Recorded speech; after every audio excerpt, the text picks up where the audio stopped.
आज की वीडियो से हमारे चैनल में कंप्लीट कैंडलस्टिक कोर्स शुरू होने जा रहा है, जिसकी फर्स्ट वीडियो में हम आपको सभी कैंडलस्टिक पैटर्न सिखाएंगे, सेकेंड वीडियो में हम आपको डबल कैंडलस्टिक पैटर्न सिखाएंगे और थर्ड वीडियो में हम आपको ट्रिपल कैंडलस्टिक पैटर्न सिखाएंगे। और अगर आप इन तीनों वीडियोस को देख लेते हैं तो मैं आपको गारंटी देता हूं कि इसके बाद आपको कैंडलस्टिक पैटर्न के ऊपर कोई और वीडियो देखने की जरूरत नहीं पड़ेगी और इसके बाद आप सभी कैंडलस्टिक पैटर्न्स को सीख चुके होंगे। तो ये हमारी फर्स्ट वीडियो है। अगर आप इस वीडियो को थोड़े दिनों बाद देख रहे हैं तो पूरी प्लेलिस्ट का लिंक आपको डिस्क्रिप्शन पे मिल जाएगा। तो चलिए इस वीडियो को शुरू करते हैं।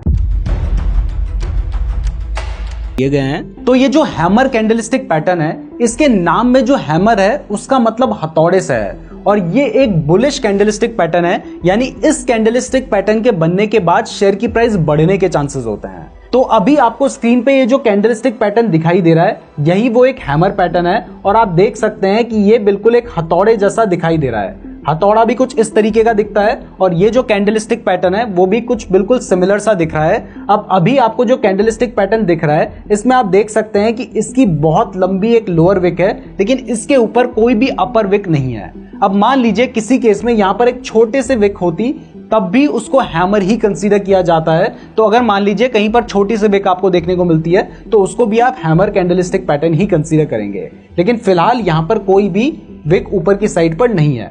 तो हैमर पैटर्न कुछ इस तरीके का दिखाई देता है। इसके साथ ही आपको बता दूं कि यहां पर अभी आपको ये एक ग्रीन कलर का पैटर्न दिखाई दे रहा है, लेकिन मान लीजिए अगर ये रेड कलर का भी होता तब भी हम इसको हैमर कैंडलस्टिक पैटर्न ही कंसीडर करते और तब भी ये बुलिश पैटर्न ही होता, यानी इस पैटर्न के बनने के बाद शेयर की प्राइस बढ़ेगी जब भी ये पैटर्न बनता है। चलिए अब ये समझते हैं कि इसमें ट्रेड कैसे लेना है। तो यहां पर आप देख सकते हैं कि ये एक हैमर कैंडल है। ये भले ही रेड कलर की है, लेकिन मैंने आपको बताया कि यहां पर कलर की कोई भी इंपॉर्टेंस नहीं है, वो चाहे ग्रीन हो चाहे रेड हो, उसे हैमर ही कंसीडर किया जाता है। तो इसके लिए मैंने आपको बताया कि सबसे पहली कंडीशन क्या है। पहली कंडीशन यह है कि शेयर जो है वो डाउन ट्रेंड में होना चाहिए। तो यहां पर आप देख सकते हैं कि अभी तक शेयर की जो प्राइस है वो गिर रही थी, तो शेयर की प्राइस गिर रही थी, उसके बाद एक हैमर कैंडल बनी है। तो यहां पर आपको हैमर कैंडल बनती हुई दिख रही है और हैमर कैंडल बनने के बाद शेयर की प्राइस बढ़ गई, यानी यहां पर हैमर कैंडल ने बहुत अच्छे से काम किया है। तो इस तरीके से ये हैमर कैंडल काम करती है, ये आपको समझ आ गया है। तो अब अगर आप इसमें ट्रेड लेना चाहते हैं तो इसके लिए जैसे ही ये हैमर कैंडल बन जाती है तो उसके बाद वाली कैंडल के ऊपर यहां पर आप कहीं पर बाय कर सकते हैं। आपका जो स्टॉप लॉस होगा वो जो हैमर कैंडल है उसका लोएस्ट पॉइंट यानी यहां पर होगा और टारगेट के लिए जब तक आपको कोई भी ऐसा सिग्नल नहीं मिलता है जिससे आपको लगता है कि शेयर की प्राइस गिर सकती है, वहां तक आप अपना टारगेट लेकर चल सकते हैं। इसके अलावा या फिर आप ट्रेलिंग स्टॉप लॉस भी यूज कर सकते हैं, लेकिन अगर आपको कोई फिक्स्ड रूल ही चाहिए तो आप एटलीस्ट जो आपका स्टॉप लॉस है, मान लीजिए 10 पॉइंट का स्टॉप लॉस है, तो आप 20 पॉइंट का टारगेट लेकर चल सकते हैं। अब चलते हैं हमारे second candlestick pattern hanging man के ऊपर। अब ये जो हैंगिंग मैन कैंडलस्टिक पैटर्न है, ये दिखने में बिल्कुल हैमर जैसा ही दिखाई देता है, लेकिन ये हैंगिंग मैन कब कहलाया जाएगा ये मैं आपको आगे बताऊंगा। पहले ये समझ लेते हैं कि इसका नाम हैंगिंग मैन क्यों पड़ा है। तो इसका नाम हैंगिंग मैन पड़ा है एक ऐसे व्यक्ति के ऊपर जो कि लटक रहा है। तो ये आपको ऊपर दिखाई दे रहा है, तो ऐसा माना जाता है कि एक व्यक्ति लटक रहा है, इसलिए इसको हैंगिंग मैन कैंडलस्टिक पैटर्न कहा जाता है। और ये एक बियरिश कैंडलस्टिक पैटर्न होता है, यानी इस कैंडलस्टिक पैटर्न के बनने के बाद शेयर की प्राइस गिरने के चांसेस होते हैं, जबकि जो हमारा हैमर कैंडलस्टिक पैटर्न था वो एक बुलिश कैंडलस्टिक पैटर्न था। अब ये जो हैंगिंग मैन कैंडलस्टिक पैटर्न है, ये दिखने में बिल्कुल हैमर कैंडलस्टिक पैटर्न जैसा ही दिखाई देता है, लेकिन फर्क सिर्फ इतना है कि जहां हमारा जो हैमर कैंडलस्टिक पैटर्न था वो डाउन ट्रेंड में बन रहा था, ये अप ट्रेंड में बनता है। यानी इससे पहले शेयर की प्राइस बढ़ रही थी और जैसे ही ये हमारा हैंगिंग मैन कैंडलस्टिक पैटर्न बना उसके बाद शेयर की प्राइस गिरने लग गई।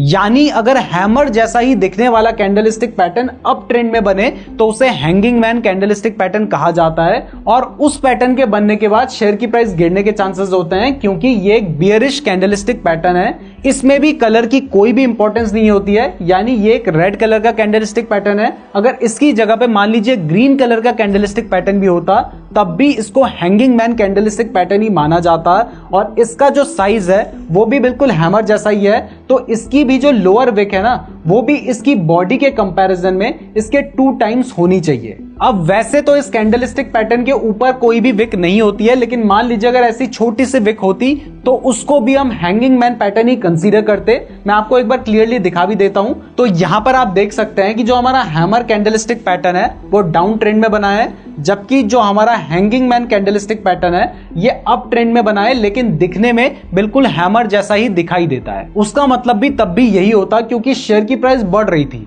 और बढ़ते बढ़ते उसमें एक ऐसा पैटर्न बन गया है जिसमें शेयर की प्राइस बहुत नीचे गई है, भले ही उसके बाद रिकवर होकर ऊपर चली गई, लेकिन यहां पर हमें समझ आ रहा है कि अब धीरे धीरे जो शेयर है वो सेलर्स के कंट्रोल में आ रहा है। तो इसके बाद शेयर की प्राइस गिरने के चांसेस होते हैं। यानी ये अगर रेड कलर की जगह ग्रीन कलर का भी बने तब भी उसके बाद शेयर की प्राइस गिरने के ही चांसेस होते हैं। और ये पैटर्न काम कैसे करता है, यानी इसमें हम ट्रेड कैसे ले सकते हैं, चलिए वो भी समझ लेते हैं। तो आपको पता है कि हैंगिंग मैन कैंडलस्टिक पैटर्न बनने के लिए सबसे पहली कंडीशन है कि जो स्टॉक है वो अप ट्रेंड में होना चाहिए। तो आप देख सकते हैं कि यहां पर शेयर की प्राइस बढ़ रही थी, भले ही उतना क्लियरली नहीं बढ़ रही है लेकिन बढ़ रही थी, और प्राइस के बढ़ने के बाद इस तरीके का एक हैंगिंग मैन कैंडलस्टिक पैटर्न बना है जो कि भले ही ग्रीन कलर का है, लेकिन मैंने आपको बताया कि यहां पर कलर की कोई भी इंपॉर्टेंस नहीं है। तो जैसे ही यह पैटर्न बन गया उसके बाद प्राइस गिरने लग गई। तो इस तरीके से पैटर्न काम करता है। अब मान लीजिए अगर आप इसमें ट्रेड लेना चाहते हैं तो क्योंकि ये एक बेयरिश पैटर्न है तो इसके बाद शेयर की प्राइस गिरने के चांसेस होते हैं, तो यहां पर आप शॉर्ट सेल करने की पोजीशन ले सकते हैं। तो अगर आप शॉर्ट सेल करना चाहते हैं तो इस केस में आपको इस हैंगिंग मैन कैंडल के बनने के नीचे पर यहां पर शॉर्ट सेल करना होगा। आपका जो स्टॉप लॉस होगा वो आप चाहें तो इस हैंगिंग मैन कैंडल के ऊपर भी रख सकते हैं, लेकिन यहां पर रिस्क थोड़ा बढ़ जाएगा। तो आप चाहें तो इससे पहले वाली जो कैंडल है उसके टॉप पे अपना स्टॉप लॉस रखकर चल सकते हैं, और आपका जो टारगेट है वो टारगेट आप वहां तक लेकर चल सकते हैं जब तक आपका जो ट्रेंड है वो चेंज नहीं हो जाता, या फिर जब तक आपको कोई ऐसा सिग्नल नहीं मिल जाता जिससे आपको लगता है कि अब शेयर की प्राइस बढ़ सकती है, वहां तक आप अपना टारगेट लेकर चल सकते हैं और इस तरीके से आप इसमें ट्रेड ले सकते हैं। और अगर टाइम फ्रेम की बात करूं तो ये कैंडलस्टिक पैटर्न भी सभी टाइम फ्रेम में अच्छे से काम करता है। अब हैंगिंग मैन के बाद जो हमारा थर्ड कैंडलस्टिक पैटर्न है वो है इन्वर्टेड हैमर पैटर्न। तो ये जो हमारा थर्ड कैंडलस्टिक पैटर्न है इन्वर्टेड हैमर पैटर्न, इसके नाम में जो इन्वर्टेड हैमर है उसका मतलब है उल्टा रखा हुआ हथौड़ा। तो ये जो सीधा रखा हुआ हथौड़ा है यानी जो हमारा हैमर पैटर्न था वो कुछ इस तरीके का नजर आता था, तो जो हमारा इन्वर्टेड हैमर पैटर्न है वो उल्टा रखा हुआ हैमर है तो वो कुछ इस तरीके का नजर आता है। तो आप यहां पर चार्ट में देख सकते हैं कि ये है हमारा इन्वर्टेड हैमर पैटर्न और ये एक बुलिश पैटर्न है, यानी इस पैटर्न के बनने के बाद शेयर की प्राइस बढ़ने के चांसेस होते हैं। तो चलिए अब समझते हैं कि ये जो पैटर्न है इसके बनने के पीछे साइकोलॉजी क्या है और क्यों इसके बनने के बाद शेयर की प्राइस बढ़ने के चांसेस होते हैं। तो इसमें आप देख सकते हैं कि पहले जो शेयर की प्राइस थी वो नीचे की तरफ गिर रही थी और उसके गिरने के बाद एक ऐसी कैंडल बनी जिसमें शेयर की प्राइस यहां पर ओपन हुई। ओपन होने के बाद अब प्राइस बढ़ने लगी और बढ़ते बढ़ते यहां तक उसने अपना हाई बनाया और उसके बाद शेयर की प्राइस गिरने लगी, लेकिन गिरने के बाद भी वो यहां पर यानी जहां पर वो ओपन हुई थी उससे ऊपर क्लोज हुई। तो आप समझिए कि पहले शेयर की प्राइस गिर रही थी, यानी यहां पर जो शेयर था वो सेलर्स के कंट्रोल में था, मतलब ज्यादा लोग सेल कर रहे थे, इस वजह से प्राइस गिर रही थी। और यहां पर एक ऐसी कैंडल बनती है जिसमें जो बायर्स हैं वो शेयर को बहुत ऊपर तक लेकर जाते हैं और उसके बाद शेयर की प्राइस अगर गिरती भी है तब भी वो ग्रीन कैंडल बनती है। अब मान लीजिए अगर यहां पर रेड भी बनती तब भी उसको हम इन्वर्टेड हैमर कैंडल ही कंसीडर करते और तब भी वो एक बुलिश सिग्नल ही देती। तो इस कैंडल के बनने के बाद शेयर की प्राइस बढ़ने के चांसेस होते हैं। अब ये तो आपको समझ आ गया है। इसमें भी सेम रूल फॉलो होता है कि जो विक है ना, जो अपर विक है वो बॉडी के 2 टाइम्स के आसपास होनी चाहिए। तो आप देख सकते हैं कि 2 टाइम्स के आसपास है और मैंने आपको बता ही दिया है कि यहां पर कलर की कोई भी इंपॉर्टेंस नहीं होती है और ये एक बुलिश सिग्नल देता है। तो चलिए अब ये भी समझ लेते हैं कि इसमें अगर आप ट्रेड लेना चाहते हैं तो वो आप कैसे ले सकते हैं। तो आप जानते हैं कि इससे पहले जो शेयर है वो डाउन ट्रेंड में होना चाहिए। तो आप देख सकते हैं कि इससे पहले शेयर डाउन ट्रेंड में था, यानी शेयर की प्राइस गिर रही थी। उसके बाद एक इस तरीके की इन्वर्टेड हैमर कैंडल बनती है जो कि आपको यहां पर दिखाई दे रही है और इसके बनने के बाद आप देख सकते हैं कि शेयर की प्राइस बढ़ रही है। अब यहां पर अगर आप ट्रेड लेना चाहते हैं तो वो आप कैसे लेंगे। तो इस केस में ये जो हमारी इन्वर्टेड हैमर कैंडल है इसके हाई पर आप बाय कर सकते हैं।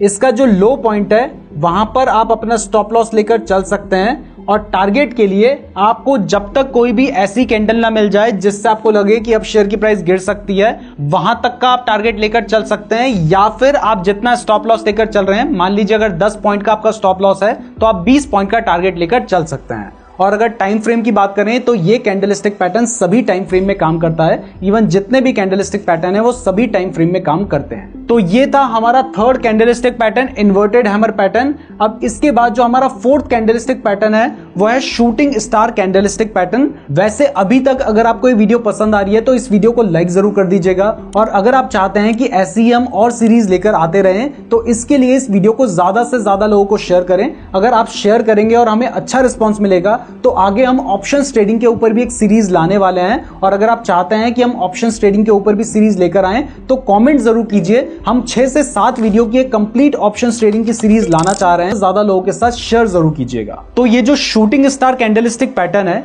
ये पैटर्न भी बिल्कुल इन्वर्टेड हैमर जैसा ही दिखाई देता है। आप देख सकते हैं कि यहां पर आपको एक शूटिंग स्टार पैटर्न दिखाई दे रहा है, ज्यादा क्लियरली आपको यहां पर दिखाई देगा। तो ये दिखने में बिल्कुल इन्वर्टेड हैमर जैसा ही है। इसके नीचे अगर लोअर विक है तो वो भी चलता है, अगर ना हो तो वो भी शूटिंग स्टार ही कंसीडर किया जाएगा। फर्क सिर्फ इतना है कि इन्वर्टेड हैमर में जो शेयर था वो डाउन ट्रेंड में था, लेकिन यहां पर आप देख सकते हैं कि शेयर पहले अप ट्रेंड में है। आप फर्क अगर समझना चाहते हैं तो आप देखिए, इन्वर्टेड हैमर में पहले शेयर की प्राइस गिर रही थी, और यहां पर जो हमारा शूटिंग स्टार पैटर्न है इसमें पहले शेयर की प्राइस बढ़ रही है और इसके बनने के बाद शेयर की प्राइस गिरने के चांसेस होते हैं, क्योंकि ये एक बियरिश कैंडलस्टिक पैटर्न है। तो ये जो शूटिंग स्टार कैंडलस्टिक पैटर्न है इसका नाम टूटते हुए तारे के ऊपर रखा गया है, और मैंने आपको बताया ही है कि ये एक बियरिश कैंडलस्टिक पैटर्न है, यानी इसके बनने के बाद शेयर की प्राइस गिरने के चांसेस होते हैं। और यहां पर भी कलर की कोई भी इंपॉर्टेंस नहीं होती है। मान लीजिए ये एक ग्रीन कलर का शूटिंग स्टार कैंडलस्टिक पैटर्न है, अगर ये इस तरीके से रेड कलर का भी शूटिंग स्टार कैंडलस्टिक पैटर्न हो तब भी उसको शूटिंग स्टार ही कंसीडर किया जाएगा, यानी यहां पर कलर की कोई भी इंपॉर्टेंस नहीं है। तो चलिए अब ये समझते हैं कि इस पैटर्न के बनने के पीछे साइकोलॉजी क्या है और क्यों शूटिंग स्टार पैटर्न के बनने के बाद शेयर की प्राइस गिरने के चांसेस होते हैं। तो आप देख सकते हैं कि पहले शेयर की प्राइस बढ़ रही थी और शेयर की प्राइस बढ़ने के बाद एक इस तरीके का शूटिंग स्टार पैटर्न बना है। बट ये पैटर्न बना कैसे है, चलिए अब वो समझते हैं। तो देखिए, इस पैटर्न के बनने का मतलब यह है कि क्योंकि ये ग्रीन कलर का है, मैंने बताया कि अगर रेड का हो तब भी कोई फर्क नहीं पड़ेगा, ग्रीन का हो तब भी कोई फर्क नहीं पड़ेगा, क्योंकि फर्क सिर्फ इतना है कि पहले शेयर की प्राइस बढ़ रही थी और उसके बाद ये जो कैंडलस्टिक पैटर्न बना इसमें शेयर की प्राइस बहुत ऊपर तक गई, लेकिन यहां पर सेलर्स डोमिनेंट होने लगे और उन्होंने वापस शेयर की प्राइस को नीचे तक लेकर आए, तो तब जाकर ये कैंडलस्टिक पैटर्न बना है। तो क्योंकि पहले शेयर की प्राइस बढ़ रही है और अब यहां पर सेलर्स हावी होते हुए दिखाई दे रहे हैं, वो शेयर की प्राइस बढ़ने के बावजूद भी उसे नीचे लेकर आ गए हैं, तो इसलिए इसके बाद शेयर की प्राइस गिरने के चांसेस होते हैं। इसमें भी रूल बिल्कुल सेम है कि इसकी जो विक है, यानी जो ऊपर वाली विक आपको दिखाई दे रही है, वो इसकी बॉडी के 2 टाइम्स से ज्यादा बड़ी होनी चाहिए, या आसपास भी हो तो चल जाएगा। इस केस में तो काफी बड़ी है, तो इसलिए ये एक शूटिंग स्टार पैटर्न है। और यहां पर मैंने आपको बता ही दिया है कि कलर की कोई इंपॉर्टेंस नहीं है, चाहे ग्रीन हो चाहे रेड हो, उसको हम शूटिंग स्टार ही कंसीडर करते हैं। और इसके साथ ही मैंने आपको बता दिया है कि ये जो पैटर्न है ये अप ट्रेंड में बनता है। तो चलिए अब ये भी समझ लेते हैं कि इसके बेसिस पर अगर आप ट्रेड लेना चाहते हैं तो वो आप कैसे ले सकते हैं। तो आप देख सकते हैं कि पहले शेयर की प्राइस बढ़ रही थी और शेयर की प्राइस बढ़ने के बाद एक इस तरीके का शूटिंग स्टार पैटर्न बना है जो कि ग्रीन कलर का है। मैंने आपको बताया कि कलर की कोई भी इंपॉर्टेंस नहीं है, और इसके बनने के बाद शेयर की प्राइस नीचे की तरफ गिर गई। तो यहां पर अगर आप ट्रेड लेना चाहते हैं तो क्योंकि ये एक बियरिश पैटर्न है तो यहां पर आप शॉर्ट सेल करने का ही ट्रेड लेंगे। तो इस केस में अगर मान लीजिए आप यहीं पर शॉर्ट सेल कर देंगे तो इसके बाद क्योंकि यहां पर रिस्क काफी ज्यादा बढ़ जाएगा, शेयर की प्राइस बढ़ भी सकती है, इसलिए आपको इसके बाद वाली कैंडल में मतलब यहां पर कहीं पर शॉर्ट सेल करना चाहिए। आपका जो स्टॉप लॉस होगा वो जिस कैंडल में शूटिंग स्टार बना है, यानी जो शूटिंग स्टार कैंडल है उसका टॉप वाला पॉइंट होगा, यानी यहां पर आपका स्टॉप लॉस होगा। और टारगेट के लिए मैंने आपको बताया कि जब तक आपको कोई भी ऐसा पैटर्न नहीं मिल जाता है जिसके बाद आपको लगता है कि ट्रेंड रिवर्स हो सकता है, तब तक आप अपना टारगेट लेकर चल सकते हैं, या फिर आप 2 टाइम्स ऑफ स्टॉप लॉस का हैं, तो इस तरीके से आप कंफर्म हो सकते हैं। तो ये थी हमारी कैंडलस्टिक सीरीज की फर्स्ट वीडियो। इसके बाद 2 वीडियोस और आने वाली हैं, उनको बिल्कुल भी मिस मत कीजिएगा।